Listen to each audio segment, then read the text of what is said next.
Correspondence with David. David, it's my husband and my favorite human.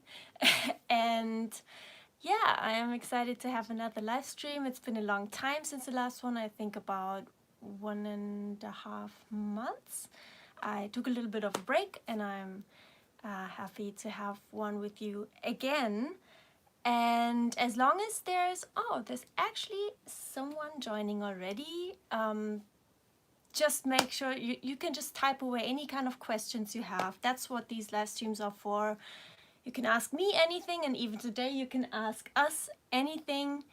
And yeah, we will just go with the flow. I'm planning to be live for about an hour, but whatever goes.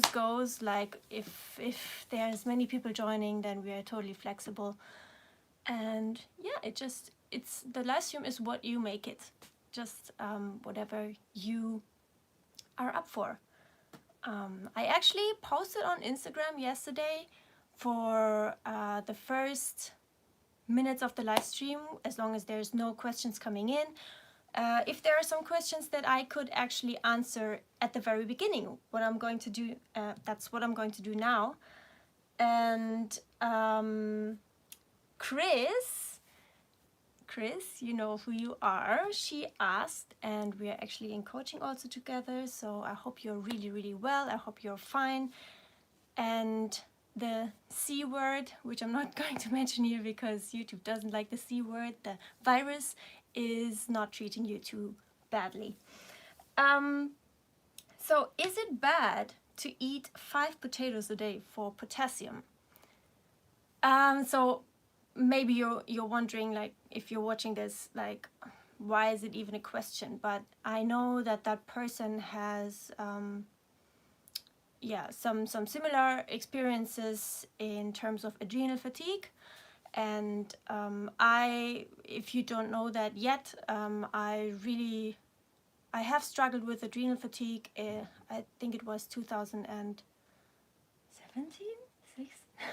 I don't even know right now. Somewhere then. Somewhere in the past, but not too long ago.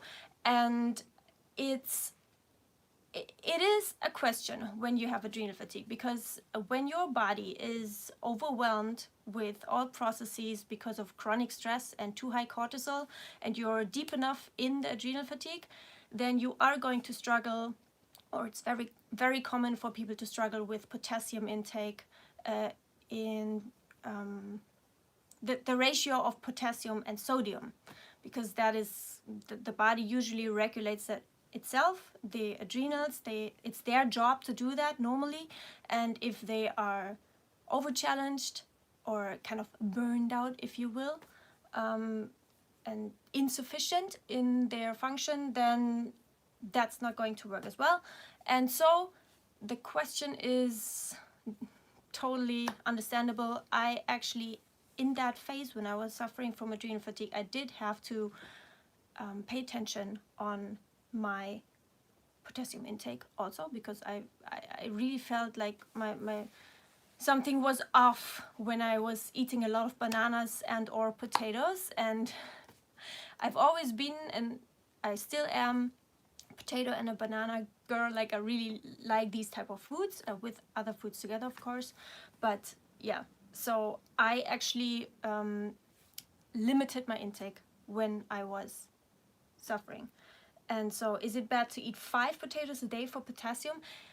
I Depends on the size of the potato. Exactly. There are small ones and there are huge ones. Yes, exactly. That's the first thing. And I wish I could just give you like, bam, that's how it is, but it's just really so super individual. It really depends on like how fried your adrenals are, and then also just how you feel. For me personally, I just really felt blood sugar issues going on, and so I also really had to balance my meals with, hi John, how are you? I'm fine, thank you. Thank you for joining us. You had to balance your meals? Thank you. Yes, I actually had to balance my meals by not only eating carbohydrates, so things just really digested in a slower manner, I kind of had to regulate my blood sugar manually, which normally your adrenals do for you. And so, yeah.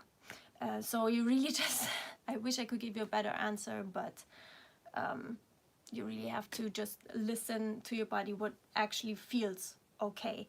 If you feel bad after 5 potatoes, maybe it could also have to do with the carbohydrate load in one sitting. It really just, really just depends. I'm so sorry, but there's no better question because I can't decide that for you. Better answer? Better answer? There's no better answer than that. Yeah, answer. Yeah. Not question. But generally speaking, and I think we have to add this here, if you are a healthy person and not struggling with this condition of adrenal fatigue, it's like your potassium intake via potatoes is not a problem at all. You can just eat as much as you want and it will be fine. Yeah, good point. Thank you. Yeah, for sure, because that's like a mainstream fear actually. There's some fear mongering about, oh no, all those bananas, all those whatevers. It's really not an issue at all. Nature didn't make a mistake creating these whole foods, and you just, it would maybe be a thing if you were just only eating, Potatoes day in, day out. Yeah. But then in and of itself, they are kind of a complete food. That even wouldn't be a problem if you did that for a week, if you were, living somewhere where there's only potatoes. But on Potato Island, probably. On Potato Island or Banana Island, that's totally doable. But then again, we have to talk about obsession. Like, why are you doing that? Because it's not necessary in any way, shape, or form. Yes, I think there was a question coming in already, right? Can you have a look?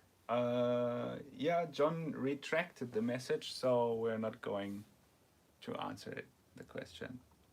Okay, I think I know the question though, but I think there's a reason why. If you still want to have an answer on this, John, yeah, then just type in the message, the question again. Yeah, don't feel bad about asking. You can ask anything as long as you think it's appropriate, and we ourselves can decide if we're going to answer it or not. So don't feel shame. So yeah, as long as there's no more questions coming in, I'm going to head forward to another question I got asked via Instagram by Kiara McConnell. By Kiara. Hi, Kiara. Did you stick to eating 2,500 calories in recovery, or did you ever eat up to 3,000? So that's a good question, because I think everyone who actually has the courage to decide, yes, I'm going to recover and I'm going to eat a lot more and I'm going to get my body and my mental health to up to par again. Because for those of you who don't know, there's kind of some minimums that are thrown around, also not randomly at all, but like by specific websites for eating disorder recovery or dieting or restriction recovery. And there's, depending on the height of a person, on the gender of a person, there's calorie minimums that are recommended.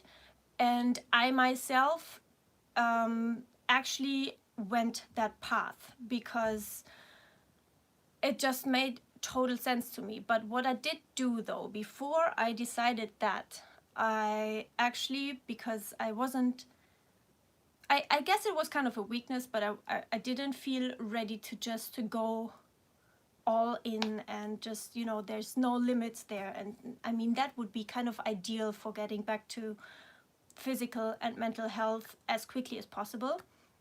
But for me, I kind of did like, I guess you can say a compromise, which is not what I would recommend for the reasons mentioned. But I actually increased my calories slowly to get to that minimum from where I was before. And it's also no secret, I talked about that in other videos before. I actually, oh, hi Elke! Hey. Cool to see you. Well, I don't see you. You see me. And What was I saying? To not You don't know as well. right. Huh? You were talking about the intake, the maximum intake you should do if you want to recover, but then Yes. you did kind of a compromise. Yes, I talked about it in other videos before. I'd say I was not in a too bad situation before in comparison to other people who restricted. Like, you know, there's people who are eating like 800 calories or even less, or 1,200.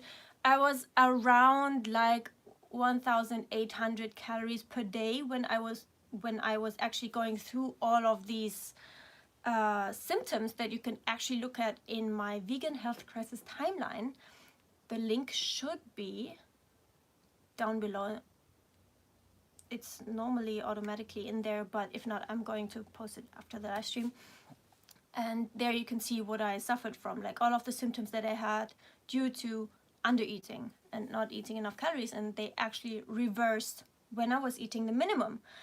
And so before I got to the minimum, before I actually increased slowly. Hello mama, there's actually my mom joining right now. Which is my mother-in-law. Yeah, yeah. Mom, feel free to ask me any questions that you ever wanted me to answer publicly, and don't be ashamed to ask anything. Ja, also frag mich einfach, wenn du möchtest. And so for me, the question is, did you stick to eating 2,500 calories in recovery, or did you ever eat up to 3,000 calories? So we really have to understand the 2,500, like in my case, according to the Minimod guidelines, that would be the minimum, but it can actually be more the minimum if you're different gender, different height. Then so that's only a minimum. So that means there's actually no limit upwards. Like there's no ceiling, as I like to call it. The sky is the limit, and it really depends on how bad, like how great your mental hunger is. So for me, because I did come from a restriction past, and it really shows, like me eating 1,800 calories before per day was really, you could say, not too bad at all in comparison to other people, but it was bad enough to develop, like for me to develop all of these symptoms, like, and you have to really think about it. That really drives me mad, that society and the diet industry, they actually recommend that kind of number. Like 1,800 calories is considered to be a normal, sufficient amount for a woman, and that's crazy if you think about it. Like my health actually declined, and it's not even thinkable what would happen if I hadn't come out of that. And so that's why I'm doing what I'm doing, because it's really not enough at all. And especially for vegans, they really tend to undereat big time. And so 1,000 and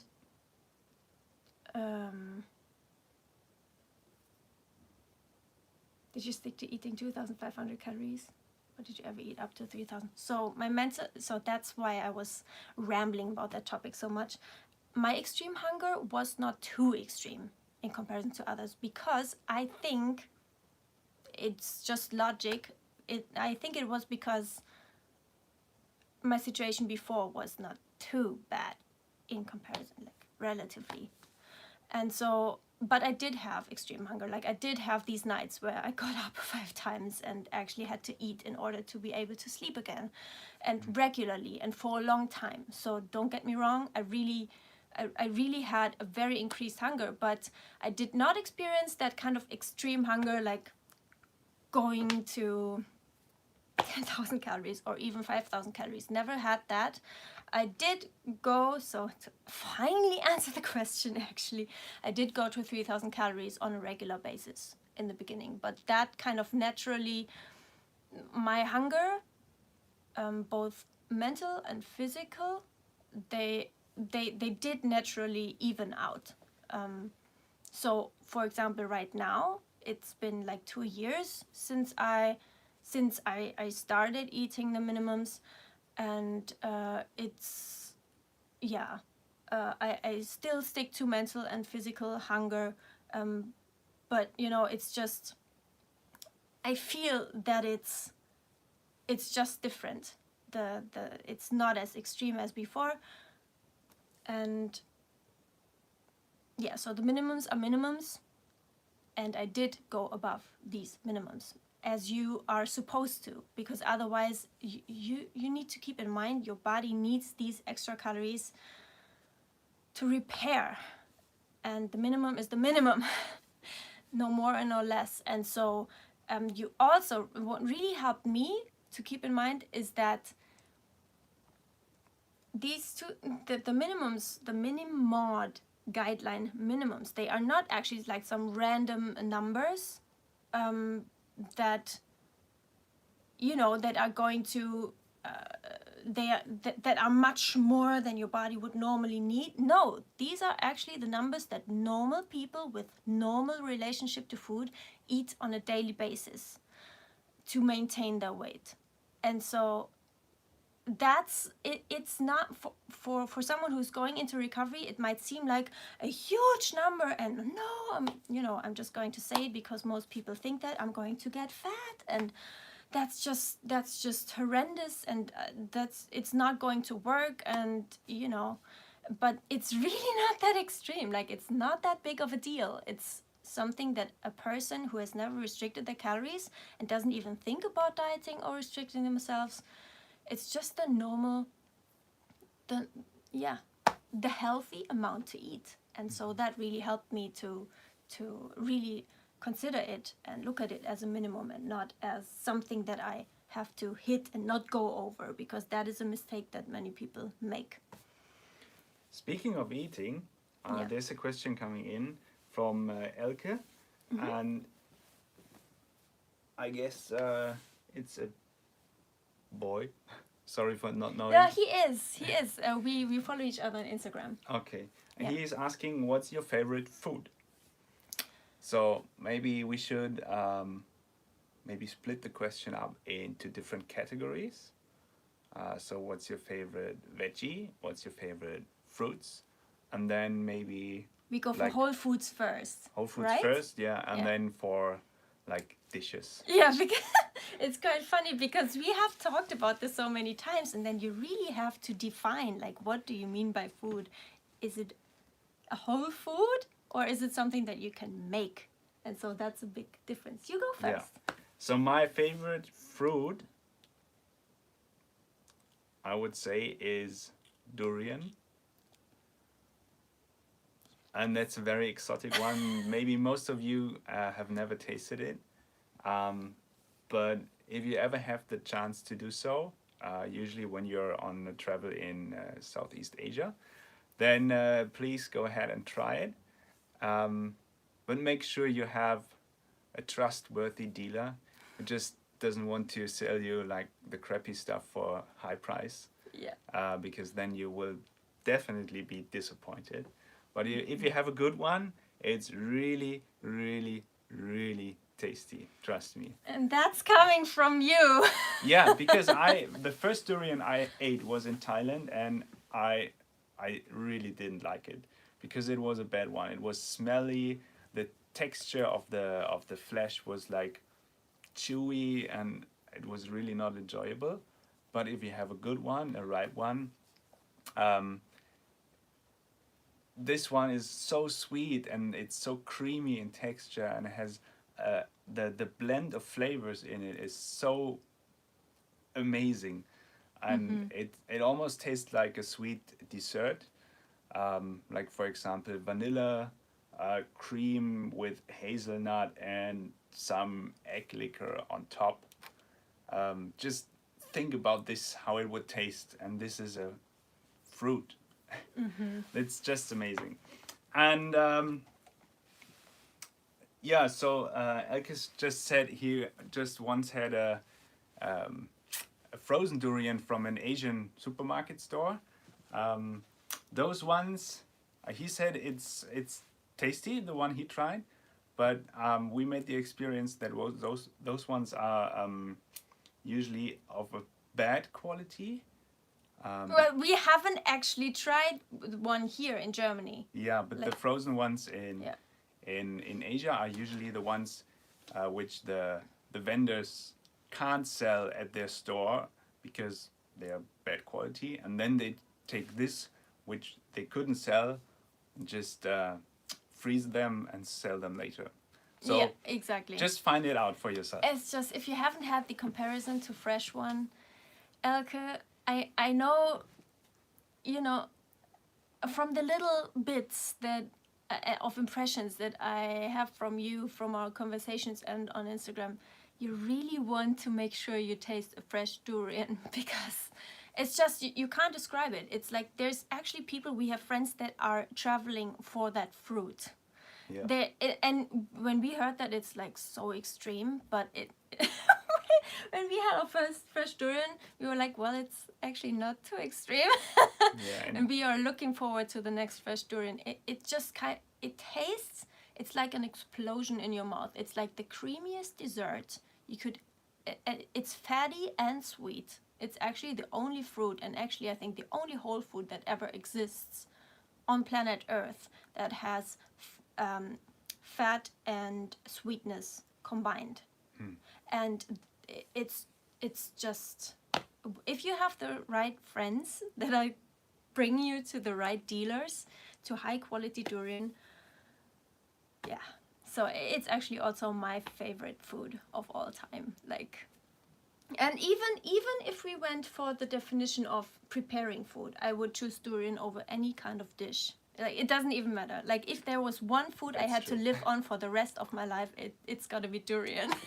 It sounds really extreme, but that's how it is. So back then when we were in Asia, we both and I was like, oh, let's go to the street kitchens and buy some local rice and some prepared dishes, which are also very delicious. And she was like, oh, no, I want to stick for durian. Please get me some durian. So that's true what she's saying. So the favorite veggie. So for mine, I would say it's sweet pepper, or bell pepper, as we would say. Yeah, I just like it. If it's ripe, it's sweet, like the yellow and the red one is sweet.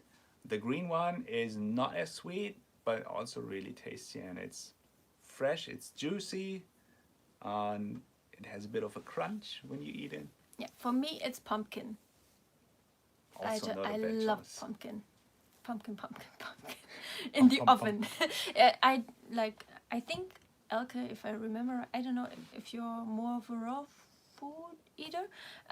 I do like cooked pumpkin and roasted pumpkin. Oh, yes. And then for the whole dishes, I would say my favorite is pasta. Yes, So it is. As a German, I would say noodles, but all our Italian friends would like say, what? You can't say noodles, it's pasta. So I say pasta. And yeah, of course, the favorite out of pasta is spaghetti, for sure.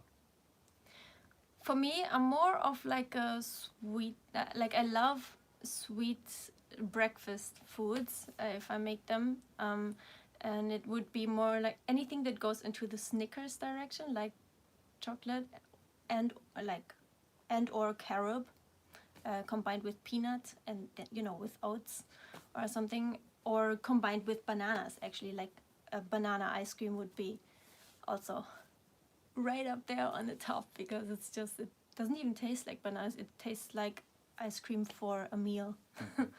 Yeah. Yeah, so I hope that answers your question. Yeah. What's yours? Post yours. Did you post? favorite No, food? not yet. Yeah. It's actually amazing how your preferences for foods also change when you kind of change up your way of eating. We found that quite a lot when we went vegan in, 2013 it was, in June. I eat all kinds of vegan food. I try to stick to mostly whole foods, but occasionally I'll have some junk too. That's what Elke wrote. Yeah, that's basically exactly how I eat. Yeah, just get the best of both worlds. And I think, it's just my personal opinion, the junk food is also important. Not for nutrition, but just if it tastes good and if you have it once in a while, it's not gonna hurt. And also it makes life so much easier if you're like on social occasions when you're out with friends, and yeah, it's not bad. Yeah, but even nutritionally, especially for people who recover from restriction, it can be super valuable because it helps them eat more than if they only stick to whole foods. Because I tried that in the beginning also, and it's just your digestion is so slowed down. It's called gastroparesis, and it's just, it's not a vital function of the body. It's slowed down for a reason, because there's not enough energy coming in. And so processed foods, of course you have to overcome the fear, but once I did that, they really helped me to also get above the minimum, and even get to the minimum in the first place. Because it's like very dense, calorie dense. Yeah. It's a low volume, but a lot of calories. Yeah. And that makes it hard, probably, for someone who is dealing with these issues. Hard, like mentally hard to eat it.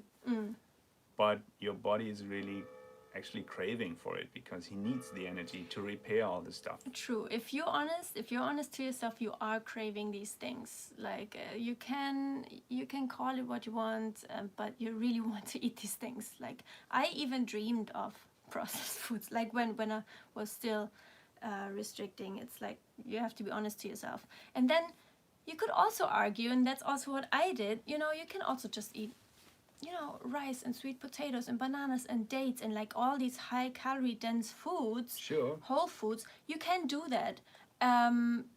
Like from a physical standpoint, it's doable for many people, but then again, some really have a problem with the fiber. It's not only the density, but it's also like these whole foods always have fiber.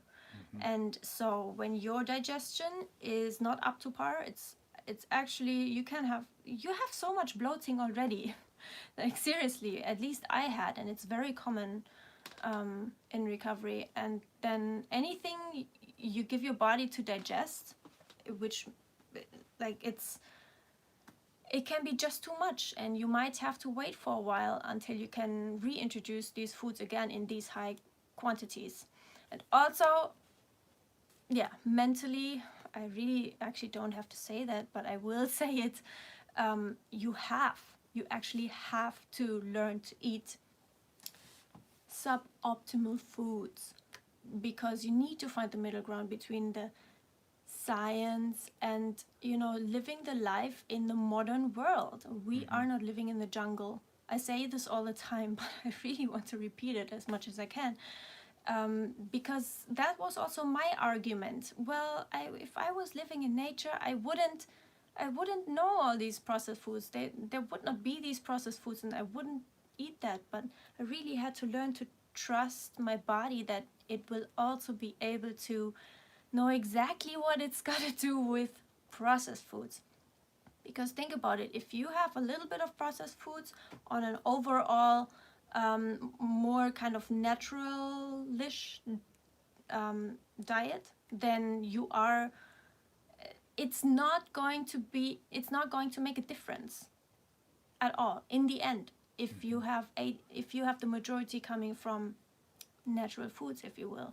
Because think about it, a banana can have more or less sugar depending on the type of variety, depending on the ripeness, depending on where it came from, what the soil was like, how many micronutrients it has. Like there can be more fats, or like in all whole foods, they are never static. It's never a fixed amount of carbs, fats, proteins, micronutrients. It's every banana is different, and that applies to every whole food. And so the sweetness of a whole food will always be different. The amount of fiber of a whole food will always be different. The amount of water, the amount of everything. And so if you take that into consideration and you kind of have a banana that is not very ripe yet, and then you decide to add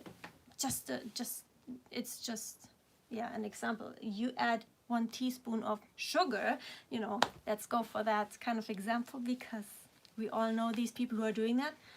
Then, that little teaspoon of sugar is not going to make the banana less healthy. It's also not going to wreak havoc on your digestion, and it's not going to cause insulin resistance or a sugar spike because, and that's the point, it's actually combined in your stomach with the fiber and the water of the banana. It's as if the banana had more sugar itself. Mm-hmm. Does that make sense? So that really helped me to wrap my head around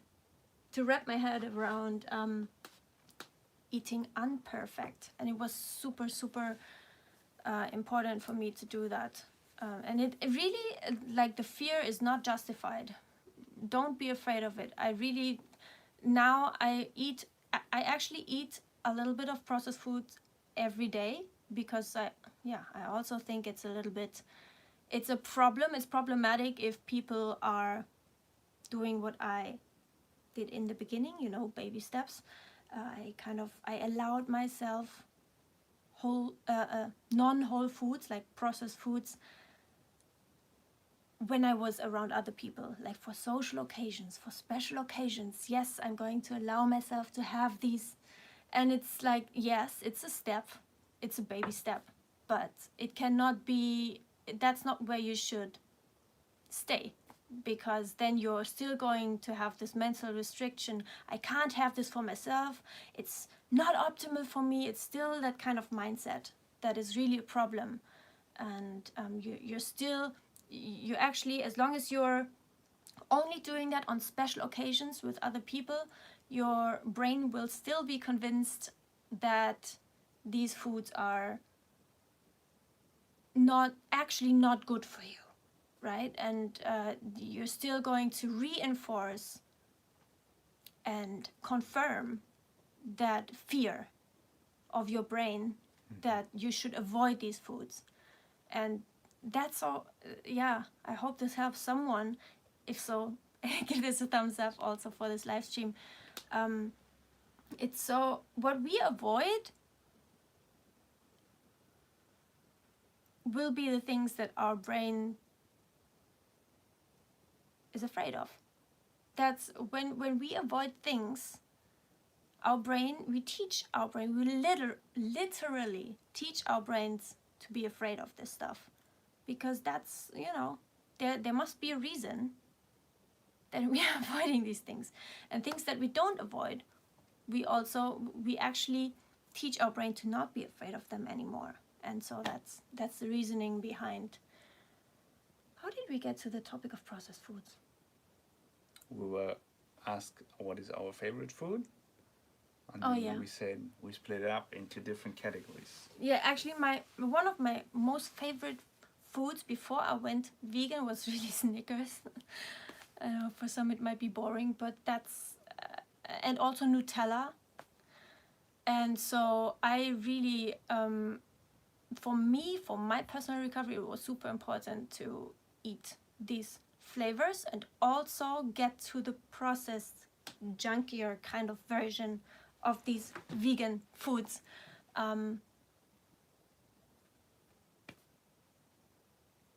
That's it. So if you have more questions, just type them in the chat and we're happy to answer it.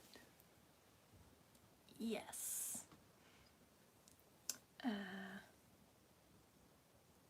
I think as long as do you have anything to add to what I said? I'm just wondering if, I mean, I could go for answering the question that I got in the comments under a YouTube video. That would be very interesting for many people, I think. But because we're here as a couple, maybe there's things that people are more interested in. Asking me. Or, yeah, like both of us, how we are dealing with. And just, maybe we just talk about it. Like, I guess, like, how did you deal with... I'm just gonna come up with a question. then please type it.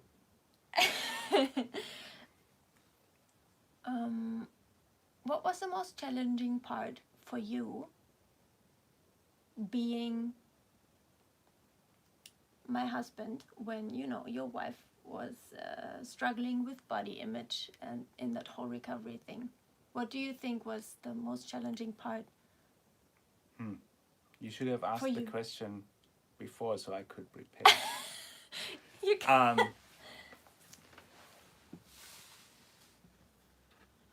I can't really tell what was the most challenging, but in general, I would say it's super, super important to support your other half, or even if it's just a friend of yours who's struggling and you're like, have a very close relationship with each other, and be supportive and be like, listen to their needs and what they're saying, and not just say, well, he or she is like a bit strange, she's doing things differently. Just really try to understand how they are feeling, what's the real problem they're dealing with, and it makes it so much easier to really know what's happening and to actually understand why is the person reacting like this or not reacting like this. And the more you try to understand, or the more you understand the real issue behind it, it's even easier to support them, because you know what is really important and what is maybe less important. And you can also be like in the role of correcting things, like I don't know, for example, if you're struggling with a disorder, like an eating disorder, and it could be any disorder behavior, your brain is really like in a different mode, I would say. Your brain is like on autopilot for sustaining your how would you say this, your It's believing all the fears. It's Yeah, kind of, right. you have two different voices in your head. Your right, own. and it's just following the I would say the not natural voice, like the voice which comes from your disorder or fear, or Most people call it ED voice, like Yeah. eating disorder voice. so Yeah. for example, we just talked about junk food. Let it be vegan junk food or not vegan junk food, it really doesn't matter in this case. If the person then says, oh, I can't eat that because it will be so unhealthy for me and my body just can't handle it. And if you really understand what's going on in this person's mind, you're in the role of talking to them and saying, hey, I know that's really hard for you, but maybe think about it again, and maybe it's not as bad as you think, the food. So you're kind of in a role there where you can really reflect on what this person is doing, what he or she is saying or not saying, eating or not eating, and then you have to be in the discussion. You have to really ask questions, and try to understand and be supportive, and then the person might open up also, because he or she realizes this friend or partner really wants to help me, and then it might be even easier get into a discussion and talk about things. And in general, that's what we realized over the last years. Talking is so important to let the other person know about your dreams, your fears, your daily life, what's really like happening on a daily basis. Independent from recovery, like that applies to all areas of life. Yeah. It makes you so much stronger as a couple, as a team, or if it's just a normal friendship, and it just really strengthens it.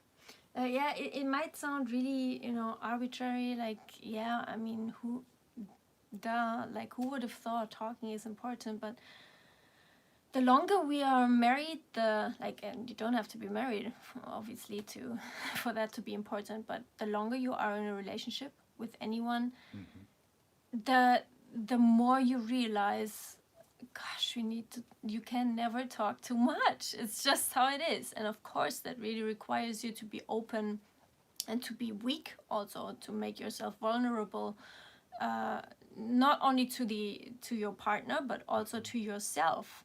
Because when you admit your weaknesses in front of yourself, like that hurts the most, I guess.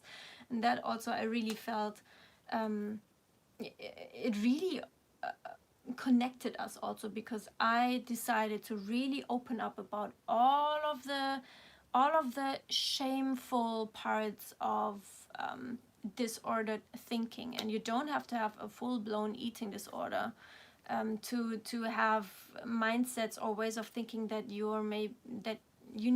are a little bit awkward, or maybe that's not what a normal person would think or do, and you feel ashamed about. And so talking to that and speaking these things out, it really takes away the power they have over you. Like for me, I think that was the most helpful thing, to really take you into my recovery and actually take the power away from secrets, from the I think any kind of disordered mindset or also addiction, they always feed off of and thrive of being secret, being in secret. That's things that you don't want others to know about. And so when you speak that out, first of all, you realize, wow, that's not a healthy place to be in. And then also you have someone who is actually, that you can ask for, how do you say, accountability? Like they can actually keep you accountable if you ask them to do so. For you, for me, the most valuable thing that you could give me as a partner was actually, of course, acceptance and everything, and not pushing, but you had to realize, well, every decision has to come from me. You cannot force me to do anything. You cannot say, eat the cookie now. It doesn't work, obviously, but also it might be, it might actually cause the opposite. Like, because I have to do this. I have to decide. That's where the real neural rewiring takes place. I have to be an adult, have to be a grown up and take responsibility for my life, for my health, and for my, all of the areas of the health. And so, but what you gave me, or still give me, but especially in recovery, is really, you helped me in all of these difficult situations where I didn't know, is this fear true now? Is this my voice, or is this just a lie that I'm believing? And you helped me to figure out what was the real me and what was a lie that I was have been telling myself, or that the military voice, how I call it, the military voice that is also always hard on me, and it's been there all my life, basically, till my teenage. more or less throughout the years, but you helped me to pinpoint it and say, well, that's just a lie. And you helped me to see the truth in these situations. And but at the same time, I mean, of course, it can be really easy for a partner to say, okay, I am never going to say anything negative or anything. You Yeah. have to be, I think the key, the real key, that all would really not have any effect at all on me in a positive way if I didn't have the feeling you were authentic. If I didn't really know, yes, you do love me, and you do not only me as a person, but my body.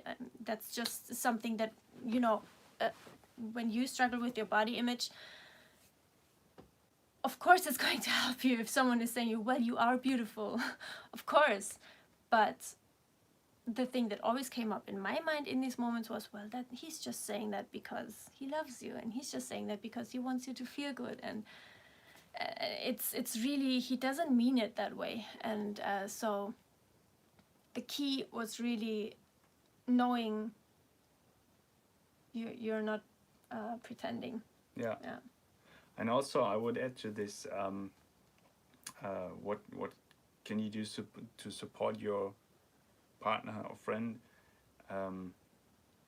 Is on the things you can really practically do. For example, when someone is struggling with like adrenal fatigue, and you're not even like able to do anything because you're just so tired and need to rest, like physically rest, then make sure that the person can have rest. And I know it's sometimes really hard and it's not possible every time, but as much as possible, make sure that this person can rest as needed.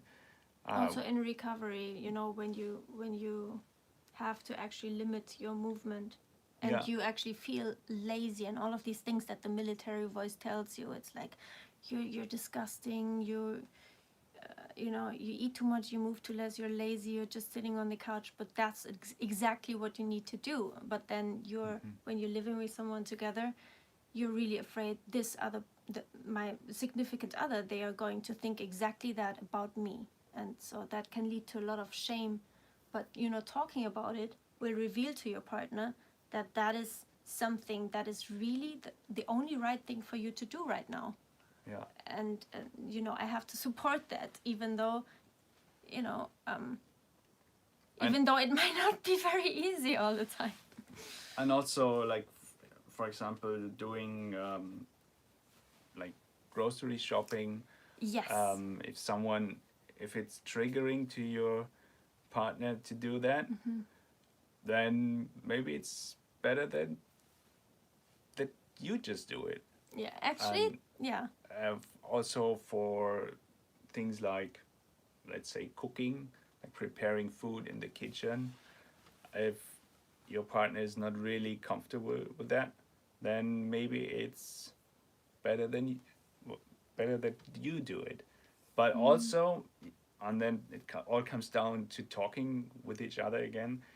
There might be a point where it's up to your partner to reintroduce these things into his or her life.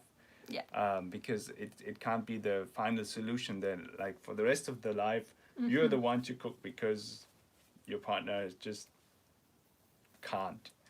Because Yeah, exactly. it's like the overall goal is to overcome these fears and the things which trigger you. So there might be a point in life where it's actually up to your partner again to like learn to be in the kitchen again. Yes. And learn to go shopping again, and also for adrenal fatigue, people like to be more active again and not just rest all the time and think like, oh, I have a nice partner he's just doing it for me, I'm fine. That's not Yeah. the point. The point is really to know the needs of the other and support them with that until it's time to, or until the underlying issue is not existent anymore, and then Well, go back to fading normal. away, Or I fading would away, say, yeah. And but then go back to yeah. normal again. Yeah. Yeah, but that's something that really only the one suffering can decide. I mean, you are responsible for your recovery, but yeah, don't make the mistake and be stuck in recovery for those behaviors for the rest of your life. Yep. So true. Actually, today I was this morning when we had breakfast together. I was the one suggesting that we're going to have pizza tonight, and not a self-made whole wheat flour, whole foods, no oil pizza, but just one that we got from, how do you say in English, Lidl, a vegan one.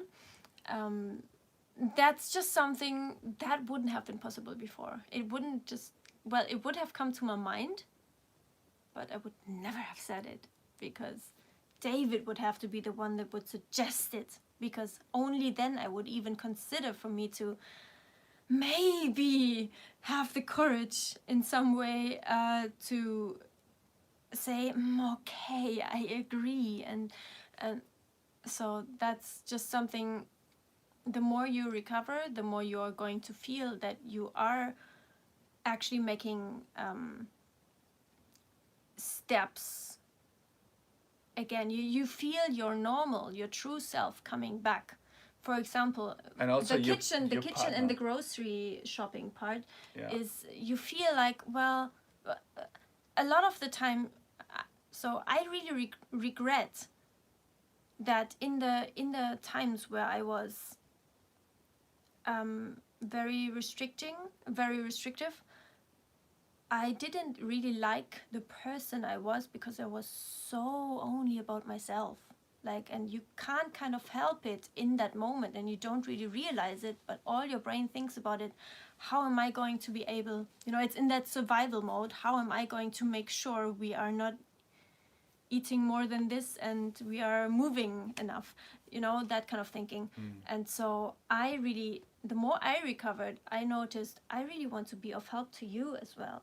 Like, I really want to give back, and not even only giving back, but just I love you, and I don't want to be about myself. I want to make you some food as well. I want to make you a surprise. And so that's when you can make these steps to being more normal again. Yeah. And you will also realize once your partner is on the way back to normal, as you just said, because some things which were not possible in the past suddenly become possible again, and you will realize, and you will just know, and it's a good sign that you're making progress. And also, I would add that it's really important to remind the person who is recovering about their steps they already did or accomplished in the past. Because sometimes you're just like, you're having a bad day, having a mental breakdown, pity pie, then you just the person is just really down, and then you can really lift them up and say, hey, listen, you already achieved this, and that, and so it's not as bad as you see it. You're on the way. You're not at the finish line yet, but you already did some very good progress, and it's sometimes really helpful to just remind them. True, but at the same time, don't fall for becoming complacent, right? I mean, so the military voice, it will always try, it's always those negative things in your head, and it will always trying to convince you you're not enough, you're not good enough, you're not even not doing good enough at recovery. Like anything you do, say, or are is not enough. And so when you where did I want to go? I don't know. I don't quite know, but the being, don't get complacent part is, yes, it's so important to recognize what you have accomplished already, how far you've come and where you've come from. But at the same time, that doesn't mean that you can't take the next step as well. Yeah. For example, for me, it was kind of a really important rule in my recovery, like rule if you can call it that, but it was a recovery rule, so not a bad rule. It was once I decided to have something, once I, decided, okay, I'm going to go for that fear food, then it was in. Once it's in, it's in. And I'm not taking a step back. It's not like, okay, I'm going to try it once and then we're going to recover for a year or something from that kind of fear. No, we have to repeat it. And I kind of... Take in the next one. Exactly. We have to eat it or do this action that we are afraid of. For example, also forcing yourself to sit on the sofa when your significant other is going for a bike ride. That's a thing. Like that's just forcing yourself not to do things. How did my sentence start?